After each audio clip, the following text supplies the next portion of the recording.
Hello and welcome back to my channel. My name is Ursula. I'm an indie author of historical fiction and also an avid reader. I'm a booktuber and an author tuber over the age of 35, so hopefully my perspective is a little different, and I do have a very serious and intense personality, so the kinds of topics I talk about won't necessarily be as lighthearted or as mainstream as other booktubers and author tubers. Today I should like to talk about a topic that really grinds my gears, Holocaust light, or books and films about the Shoah that portray it as, just a light-hearted fairy tale not to be taken seriously, or they're full of historical inaccuracies, sort of like the Gossip Girl in period clothes, which is another trope I absolutely detest in historical fiction. I'd specifically like to talk about the films Life is Beautiful, La Vita è Bella, and the book The Boy in Striped Pajamas, both of which I have covered on my blog before. Now, I've written, well, most of them aren't published yet. They're just like, works in progress or on hiatus. Books about the Shoah or about Shoah survivors after the war, and I've done a great deal of research on this topic. One of the areas of expertise of mine in history is the 1940s, particularly the World War II and Shoah era. So we'll talk about them one by one. So first of all, it's, unfortunate when fake Shoah memoirs and novels with beyond implausible storylines and events are published, because it gives fuel to the fodder of people who claim it never happened or that it wasn't really that bad. For example, Fragments by Benjamin Wilkomirski, The Boy in the Striped Pajamas, Misha, Angel at the Fence, For Those I Loved, Stoker, The Man Who Broke into Auschwitz, and The Fifth Diamond. I'm not going to be going into all these books, as I mentioned, just The Boy in the Striped Pajamas. Now, you have to be careful when you're writing about or researching any historical topic, obviously, and if there's something that was not usual, like, for example, like a woman who wants to be a doctor in the 18th century, or a 12-year-old surviving the concentration camps, or an entire family, or like a very large group of siblings all under the age of 16 surviving the Holocaust, make clear this was very unusual and have like other people reacting to it, because they would know it was unusual. Obviously, you don't want to be info dumpy or beat the reader over the head with it by constantly saying this isn't normal or expected, but at least make it clear in the book this isn't a usual occurrence, and give them a reason to go along with it. Like, oh, this woman has a very progressive family who believe in women's education, or this 12 or 11-year-old looks extremely mature for his or her age, and they were able to, pass as 14 or 15 or 16, or these siblings were hidden very well, and or just all sorts of things you could use to make the reader or the viewer go along with it. And I've written a blog post, perhaps I could do a vlog about it in future, about the books I use to research my Shoah historical fiction. This is one of them. I got it for quite cheap on eBay. I believe it was only $2. And I also have very thick books, the Holocaust Chronicle, World War II Chronicle, and I also have, I think it's World War II Day by Day, the Third Reich Day by Day, and the Holocaust Day by Day, or it might be a Pacific War Day by Day. Those, Baruch Hashem, are not in storage. I had my wits about me, and I was able to bring them here when I left upstate New York. And they're in the garage, so I can show them in a future vlog if possible. But, we have to be very accurate when we're writing these and reading these stories. So, we have to be accurate. So I'll start with The Boy in the Striped Pajamas, which by John Boyne. And obviously, I do feel sympathy for him. He's been dogpiled a lot on Twitter by the blue tick pronoun crowd, because he's, just gone against what they think is appropriate or whatever.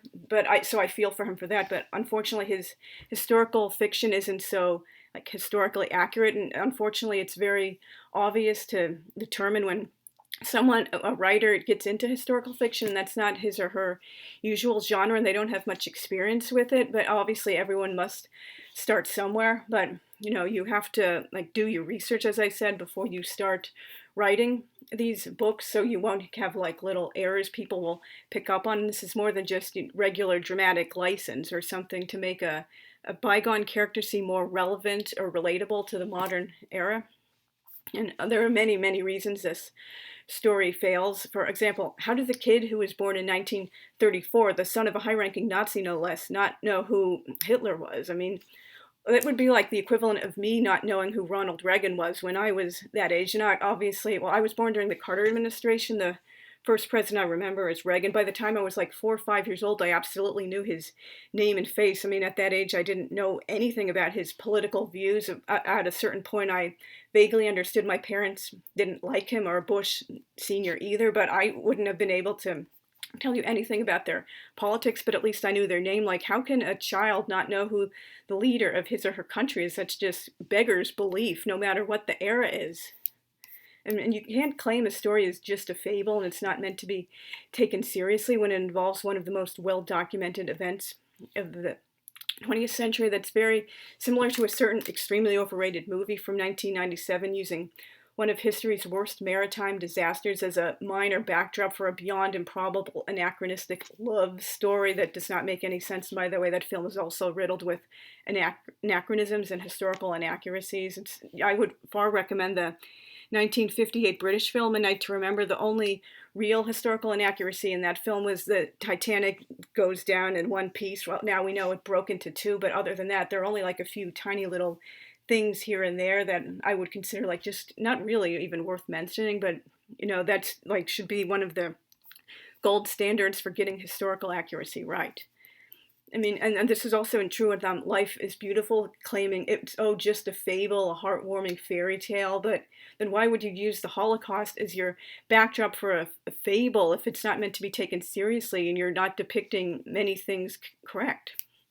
And very, very, very few children were allowed to live at Auschwitz, and there's like a 9-year-old boy and the boy in the striped pajamas, which is completely inaccurate. Now, most children who were allowed to live were Dr. Mengele's test subjects, or they were in the Czech and Gypsy family camps, which were later liquidated, or maybe sometimes, very rarely, a child would arrive after the gassing operations had stopped and therefore was admitted to the main camp, or perhaps there were like occasions when there was a rare gas malfunction, so everyone was admitted that day, or maybe sometimes like someone would be selected as like a messenger boy or girl, or sometimes someone would be pulled out of the death line near the last minute because like someone with clout would recognize someone and get that person pulled out of the line and admitted to the camp. But again, these were not like regular occurrences. Most children under a very mature looking 12 or 13 were generally gassed on arrival.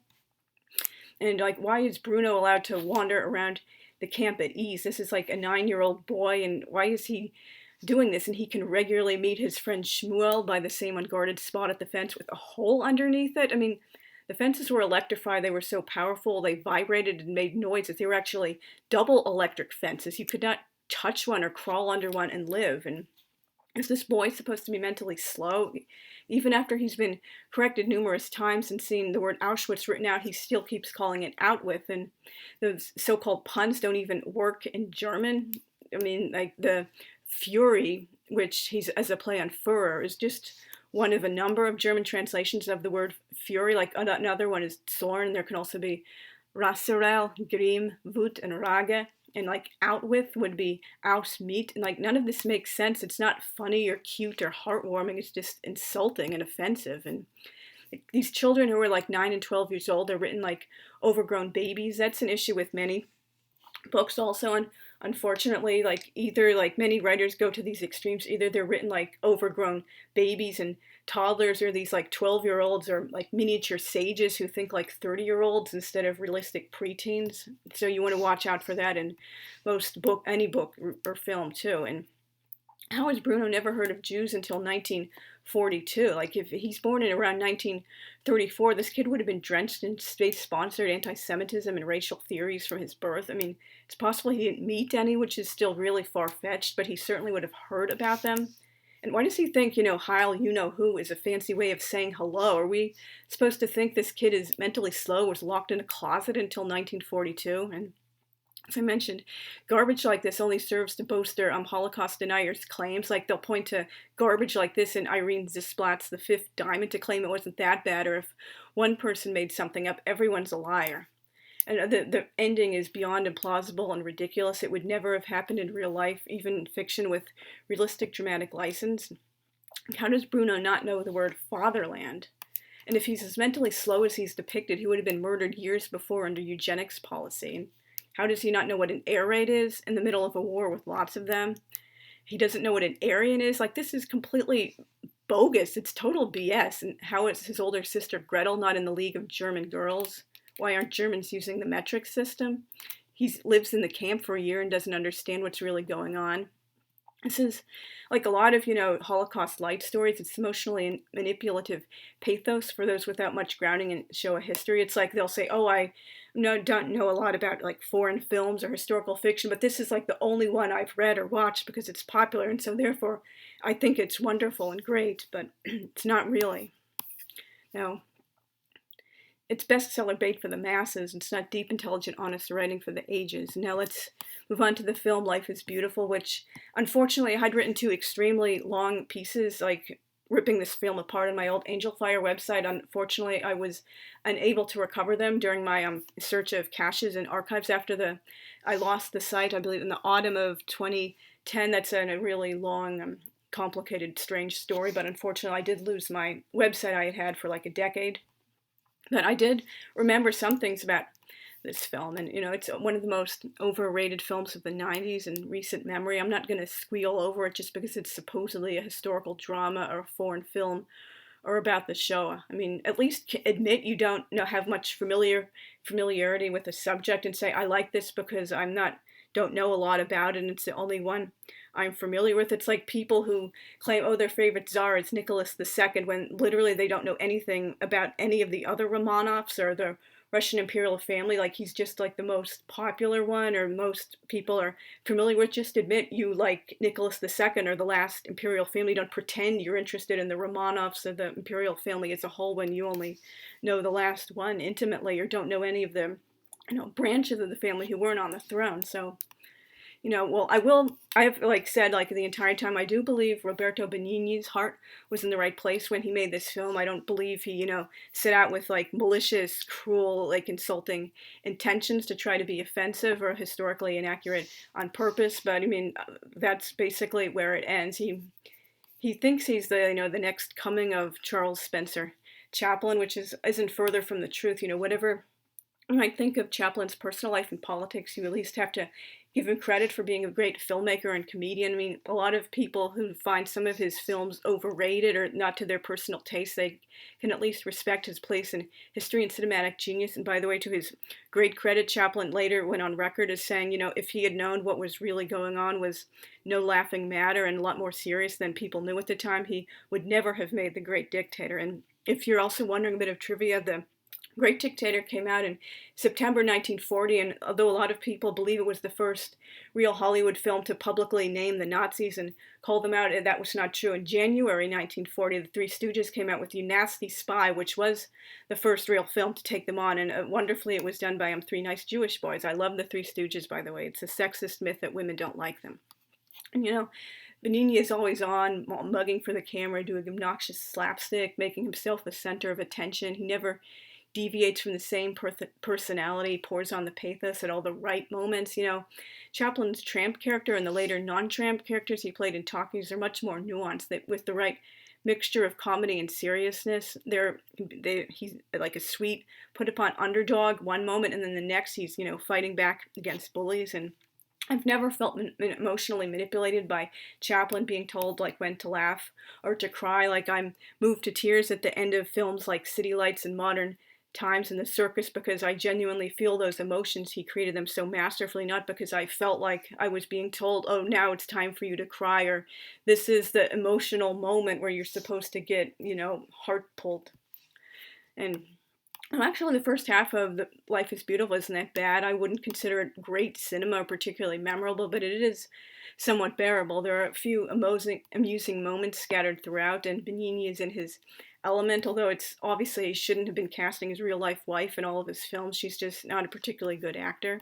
And there are also lots of plot holes and undeveloped storylines and characters in this first half. For example, it's never explained why Dora would leave her comfortable life to, marry outside of her religion and to this, joking clown, no less. And how does Guido get into a country club on horseback without being kicked out and punished? Why does she finally fall for this guy? Second half is what most people have the biggest beef with, and also like the boy in the striped pajamas, many people in the Jewish community, not just a few like cranks on the extremes, have called this out as being like offensive, historically inaccurate, a slap in the face. And there's also the issue of generational trauma many Jewish people have. Now you can have this through birth, or if you convert to Judaism, you will also like eventually grow into this like generational trauma as you become a member of the tribe. It's just something you inherit whether you're born into Judaism or not, and that includes, being very sensitive about historical subjects like the Shoah, with the exception of the Romani people. The other groups who were murdered in the Shoah, like for example, communists, Jehovah's Witnesses, gay men, just those other like political dissident Slavs, they were not the first and foremost ones being targeted for annihilation. And also the world Jewish population has never recovered from the Shoah yet. The amount of Jews in the world now are less than there were at the time of the Shoah, but that's a subject for another topic.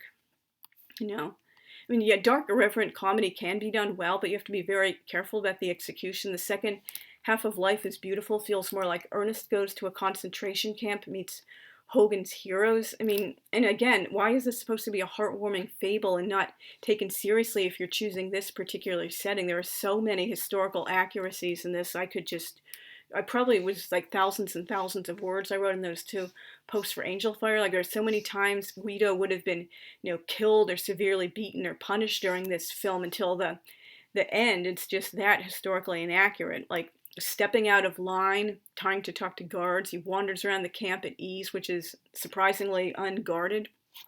Takes over the broadcast system. He hides in the barracks. All sorts of things that just would never absolutely have happened. Real children who survived the camps were under no illusion as to what was really going on.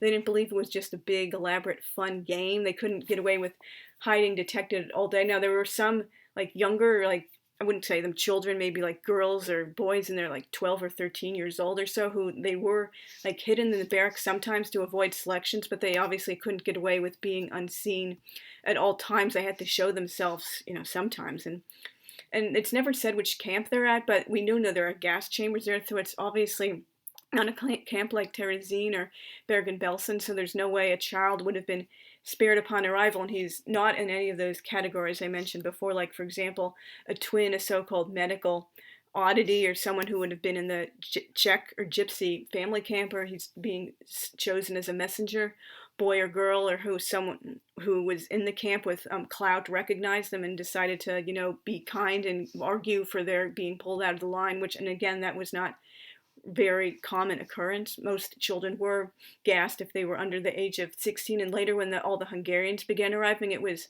lowered to about 14, and obviously all along there were some children from about, I would say, maybe a very mature looking 11 up to 14 who could lie about their age and get away with it, or maybe they were like, at the end of the line and the selector was like in a hurry to get over with and just like push them there without really checking what their age was. And there's no explanation given for why this child is allowed to live. This is completely offensive and historically inaccurate for so many reasons. And my stomach turned when Guido joked about buttoning themselves up and washing themselves with their friends. That was just a disgusting joke. And his behavior at the Emmy Awards when he won for Best Foreign Film, like jumping and climbing over seats, that was really disgusting and vulgar and extremely poor taste, which just adds to my sour feeling about this film. But again, as I mentioned, I do believe his heart was in the right place, although unfortunately the film is just horrible and not very accurate at all. So you have to be very careful when you like make a film or write a book about the Shoah, because you can't just do whatever you want. Oh, it's not meant to be taken seriously. Yes, because this did really happen. It's one of the greatest crimes in history. You shouldn't just do whatever you want. So might be having some more vlogs in future about how I do research for these books that I've written, and I'm putting on hiatus for future books. And also I have written several blog posts about how I do my research. I might link them below, and those posts contain many of the books I've used and pictures of the books and just general search terms I've used when I'm doing my research for them, and things to consider like when you're like putting a real person in a like a well a real situation obviously, but like making some fictional circumstances around it. Like for example, you wouldn't want to put your like a lot of characters in a camp that only had about 200 people or so, or like have them being transferred to a camp that didn't have any like people coming from other camps at that particular time, or wasn't evacuated then. Or for example, some camps were like single sex until like the end, or sometimes they would eventually have the other sex coming in, but they were like in a minority. So you want to, it's also something you want to make sure of. And there are just like so many little details you have to get just right when you're writing about these things or putting them into a film. So hopefully my rambling was helpful to you if you're like just interested in this subject. Hopefully as time goes on, I'll become more confident in talking by myself and being on camera. I'm just going from like talking points I write, or like from blog posts I've written, so a lot of this is off the cuff, not particularly from a script, but hopefully I will like start talking at a better not talking so fast or at a better pitch as my vlogging goes on, and I'm not fiddling with my earrings nearly so much anymore, although that's also because I took my most of my like French hook earrings out, so it's like harder for me to like fiddle with them like I used to. That was a very big nervous tick of mine. And so hopefully I'll be seeing you guys later. I'll be hopefully doing a vlog in the middle of the week, maybe Wednesday. I'd like to do a vlog about 2 or 3 times a week. Perhaps next vlog I'll be talking about my book Little Ragdoll, which that's the topic I've had in mind for a while. So I'll see you guys later. Bye.